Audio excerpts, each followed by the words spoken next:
सामान्य घटना से तुलना नहीं कर सकता है। जो मणिपुर की घटना हुई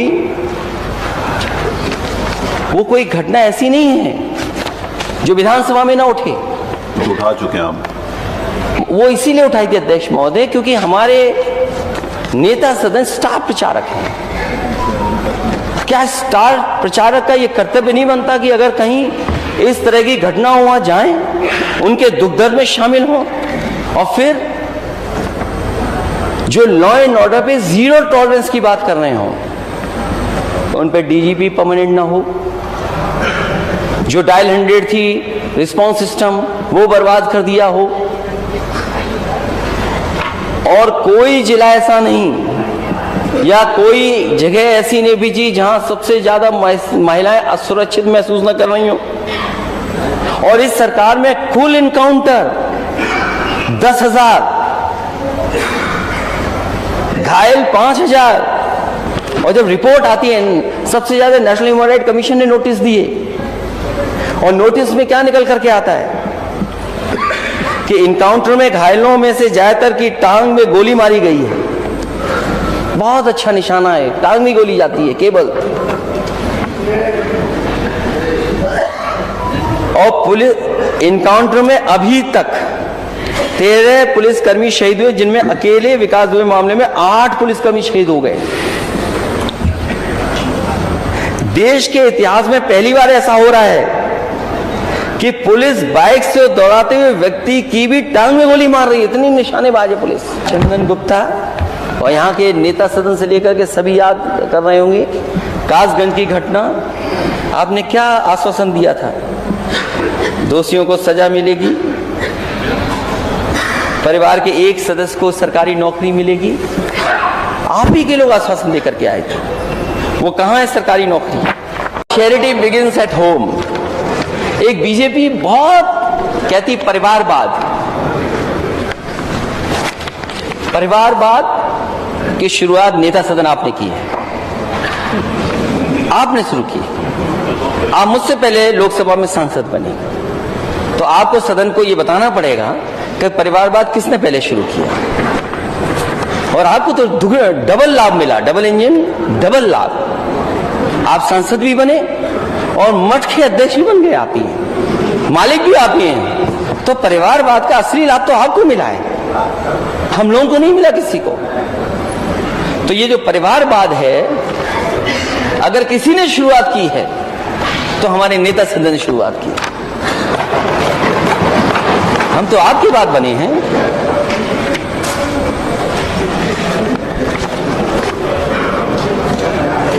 मैंने जो बात कही, चैरिटी बिगिंस एट होम।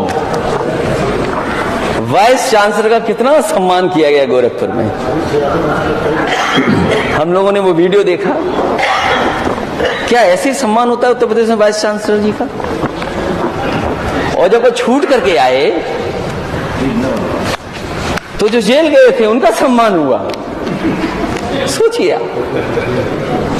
आप वाइस चांसलर का ऐसे सम्मान कराएंगे। और फिर शिक्षकों की नियुक्ति, यूनिवर्सिटी की नियुक्ति, आप 56 बता गए, 46 में 56। आज भी हम गिनती गिनते हैं, 46 में 56। तो कम से कम आपके जो हुआ है इसमें पीडीए कहां है? कहां है पीडीए? क्या बिजली की हालत है अध्यक्ष महोदय? इसमें मंत्री जी दोषी नहीं है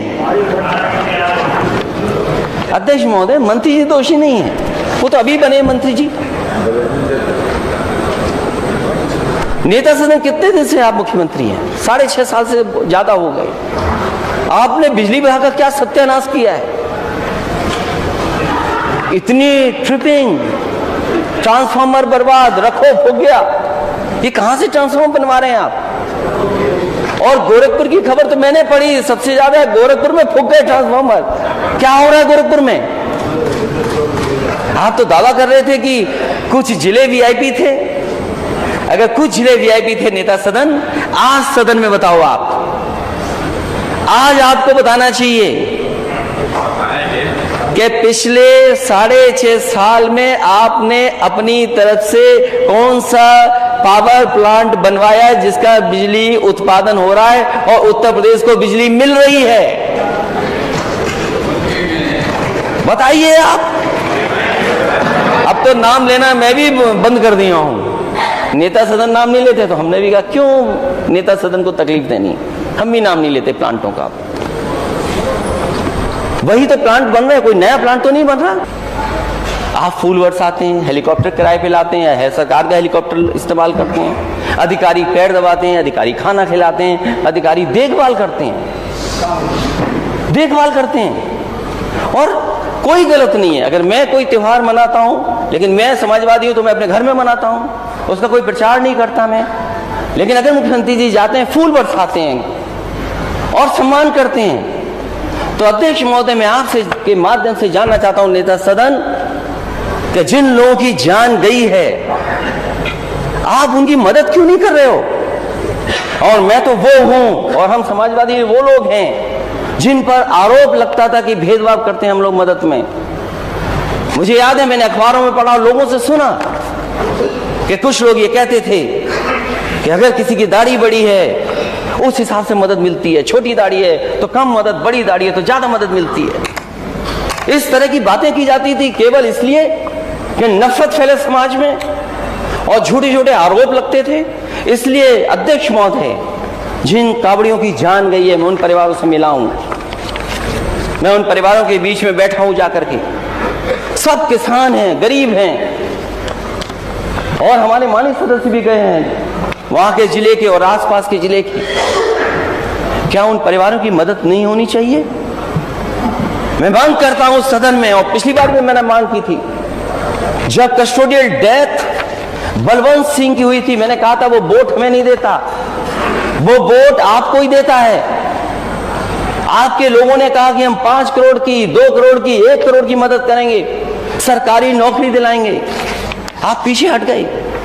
आपका बुलडोजर अधिकारी लेकर के गए, एक मां बेटी को जिंदा मार दिया, जला दिया। वो हमारे वोटर नहीं थे। हमने मांग की थी कि मदद करो, उनकी सरकारी नौकरी दो।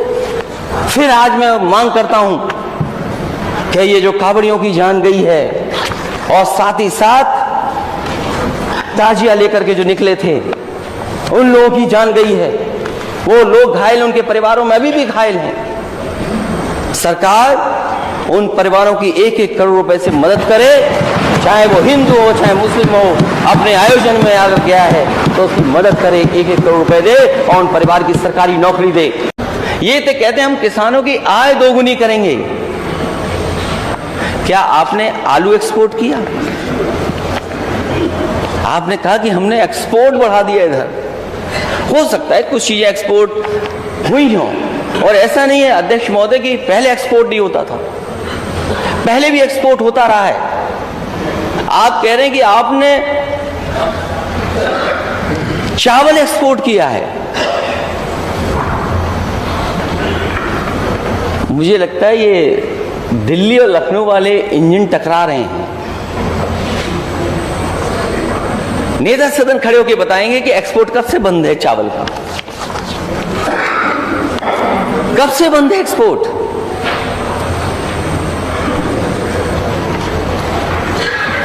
आम भेजा है आपने, आम तो पहले भी जाता था।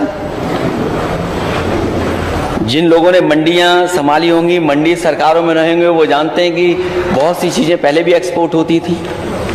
हमें बताएं आलू कितना एक्सपोर्ट हो गया आपका, धान, चावल कितना एक्सपोर्ट हो गया, और सुना है कि अब तो लंदन आम जा रहा है यहां से। वेजिटेबल्स मिर्जापुर से जा रही, बलिया से जा रही हैं। और टमाटर का रंग नहीं देखा, आप बात ही नहीं करना चाहते टमाटर पे, क्योंकि टमाटर की कीमत ने आपके चेहरों को लाल कर दिया। आप टमाटर पे बात ही नहीं करना चाहते। और अध्यक्ष महोदय, दुनिया में नहीं हुआ होगा कि किसी ने महंगाई पर कोई बात रखी हो, उसे जेल भेज दें आप। मैं जाति जनगणना की बात इसलिए भी कहना चाहता हूँ, फिर पीछे से कुछ बोल देंगे, आप कब तक बोलते रहो। मैं इसलिए भी कहना चाहता हूँ कि सबका साथ सबका विकास, वो हो गया। सबका साथ तभी आएगा जब गैर बराबरी खत्म हो जाएगी। और गैर बराबरी खत्म करने के लिए सबसे पहला कदम है जाति जनगणना, और जाति जनगणना के साथ साथ सामाजिक न्याय। और जैसा मैंने कहा कि charity begins at home, Gorakhpur university में जो भर्तियां हुई हैं, या जो आपने 56 में 46 बोला, 46 में 56 बोला, कम से कम आज तो सूची लेकर के आए होंगे नेता सदन। चलिए अब सुन लीजिए, इसे नेता सदन वो सूची जरूर लेकर के आए। अध्यक्ष, महान साहित्यकार राम कुमार वर्मा जी की कुछ पंक्तियां याद आती हैं, जिन्हें ध्यान में रख करके डबल इंजन की सरकार कार्य कर रही है, और वह देश के अन्नदाता किसानों के लिए समर्पित पंक्तियां थी कि हे ग्राम देवता नमस्कार, हे ग्राम देवता नमस्कार, सोने चांदी से नहीं किंतु तुमने मिट्टी से किया प्यार, हे ग्राम देवता नमस्कार। ये उसी किसान के लिए है, क्योंकि सोना चांदी से प्यार करने वाले लोग अन्नदाता किसान के महत्व को नहीं समझेंगे, उसके महत्व को समझ नहीं पाएंगे, उसकी पीड़ा को भी नहीं समझ पाएंगे। मुझे नेता विरोधी दल के वक्तव्य को देख करके यही लगा कि 2014, 2017, 2019 और 2022 का जो जनादेश है वो जनता ने वैसे ही नहीं दिया। और दुष्यंत कुमार ने इस पर एक बहुत अच्छी बात कही थी। महोदय, दुष्यंत कुमार ने एक बात कही थी कि तुम्हारे पांव के नीचे कोई जमीन नहीं, कमाल यह है फिर भी तुम्हें यकीन नहीं।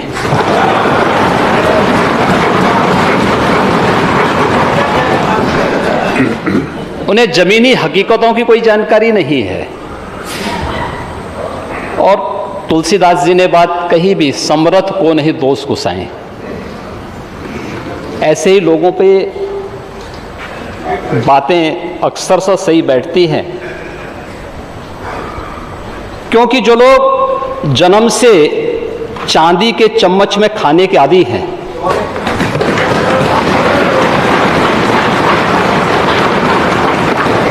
वे गरीब की समस्या को क्या समझेंगे। अगर हम देखेंगे 2017 में 61,320 किसानों को लगभग 60 करोड़ रुपए का मुआवजा, यानी सूखा या बाढ़ के कारण जिन किसानों को नुकसान हुआ था वो मुआवजा सरकार ने उपलब्ध करवाया था। इसी प्रकार से 2018-19 में भी प्रदेश के 3,84,113 किसानों को 212 करोड़ रुपए से अधिक का मुआवजा उपलब्ध कराया गया। इसमें ज़्यादातर जो मुआवजा था वह सूखा से संबंधित था। सूखे से पीड़ित जो किसान थे उन लोगों को ये मुआवजा उपलब्ध करवाया गया।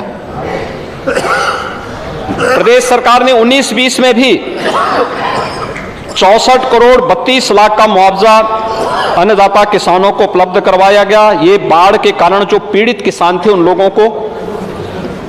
20-21 में भी प्रदेश सरकार ने 120 करोड़ का मुआवजा किसानों को उपलब्ध करवाया था।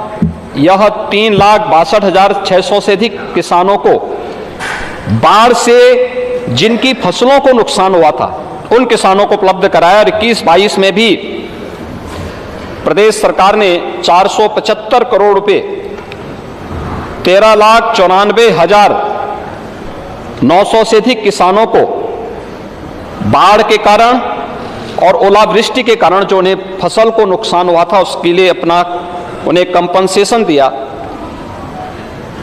22-23 में भी प्रदेश सरकार ने 427 करोड़ रुपए प्रदेश के 12,14,000 से अधिक किसानों को मुआवजे के रूप में वितरित किए, जिनमें बाढ़ और ओलावृष्टि के कारण, अतिवृष्टि के कारण जिन किसानों को नुकसान हुआ था उसके लिए कंपनसेशन दिया है। और अब तक 8,400 से अधिक किसानों को प्रदेश सरकार बाढ़ के कारण जो क्षति हुई है उसका कंपनसेशन उपलब्ध करवा चुकी है। मुझे याद है 2017 में जब मैं लखीमपुर खीरी के गांव में और सीतापुर में भी एक गांव में बाढ़ पीड़ितों से मिलने के लिए गया था, तो बाढ़ पीड़ितों को राहत के लिए उस समय तक सूखे ब्रेड उपलब्ध कराए जाते थे। कोई मुआवजा नहीं दिया जाता था। आपदा राहत कोष के पैसे का बंदरबांट ज्यादा हो जाता था। मैंने उसी दिन पूछा, मैंने कहा ये क्या राहत में केवल ब्रेड उपलब्ध कराया जा रहा, सूखा ब्रेड?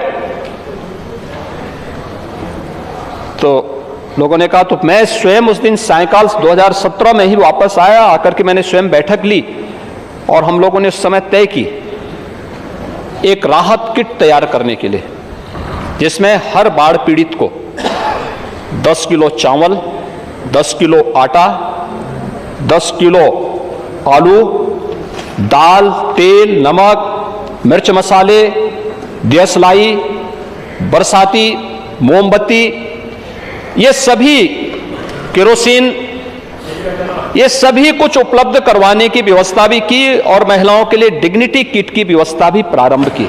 और मुझे बताते हुए प्रसन्नता है कि अभी तक इस वर्ष बाढ़ पीड़ितों में जो पश्चिमी उत्तर प्रदेश में बाढ़ आई थी, वहां पर 26,964 ड्राई राशन किट वहां पर उपलब्ध करवाई गई, उन बाढ़ पीड़ित क्षेत्रों में उपलब्ध करवाई गई। 2,550 डिग्निटी किट उपलब्ध करवाई गई। 909 बाढ़ शरणालय बनाए गए और पशुओं के चारे की व्यवस्था भी उन क्षेत्रों में पीड़ित परिवारों के लिए उपलब्ध करवाई गई। अपनी विफलता को छुपाने के लिए आपको वहां पर किसी गरीब का आना और गरीब को आयुष्मान सुविधा में 5 लाख रुपए की स्वास्थ्य बीमा का कवर मिलना, यह भी इनको बुरा लगता है। क्या ये आयुष्मान भारत की सुविधा जो प्रदेश के अंदर 10 करोड़ गरीबों को प्राप्त हो रही है, क्या इसमें उत्तर प्रदेश का नागरिक नहीं है क्या? ये 10 करोड़ लोग उत्तर प्रदेश के ही लोग हैं। आपके लिए वह जाति हो सकती है, आपके लिए वो वोट बैंक का मुद्दा हो सकता है, हमारे लिए उत्तर प्रदेश का नागरिक एक परिवार है, परिवार, और परिवार भाव के साथ कार्य करते हैं। प्रदेश ने विद्युत की आपूर्ति क्या स्थिति थी, ये किसी से छुपा हुआ नहीं है। 2017 के पहले और 2017 के बाद विद्युत की आपूर्ति पहले जिला मुख्यालयों पे, और वह भी वीआईपी डिस्ट्रिक्ट हुआ करते थे, यानी डिस्ट्रिक्ट भी वीआईपी हुआ करते थे। उन जिलों में बिजली मिलती थी, शेष जिले उससे वंचित रहते थे। आज उत्तर प्रदेश के अंदर सभी जनपदों में एक समान विद्युत की आपूर्ति की जा रही है और इसमें जिला मुख्यालयों पे 23 से 24 घंटे, तहसील मुख्यालयों पे 20 से 22 घंटे और ग्रामीण क्षेत्र में 16 से 18-19 घंटे की विद्युत की आपूर्ति अप्रैल 2017 से सरकार लगातार कर रही है। तो दलित और पिछड़ों की बात करते हैं, अल्पसंख्यकों की बात करते हैं महोदय। और यही नहीं, डबल इंजन सरकार ने एक और काम किया है। प्रयागराज में भी एक भूमाफिया की जमीन को मुक्त करा करके 76 गरीबों को वहां भी आवास दिया है।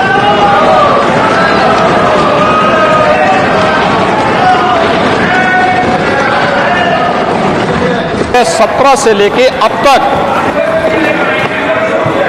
17 से अब तक सुनिए सुनिए सुनिए, नहीं मैं यही कह रहा हूं ना सुनिए प्लीज, कि क्या आपने उसको पीडीए का पार्ट नहीं माना था? उस समय जिस समय लाभान्वित करना था, भारत सरकार लिखती थी इन गरीबों के लिए आवास लीजिए, ये कहते थे नहीं नहीं दलित हमारा वोट नहीं, ये लोग कहते थे, देते ही नहीं थे लोग।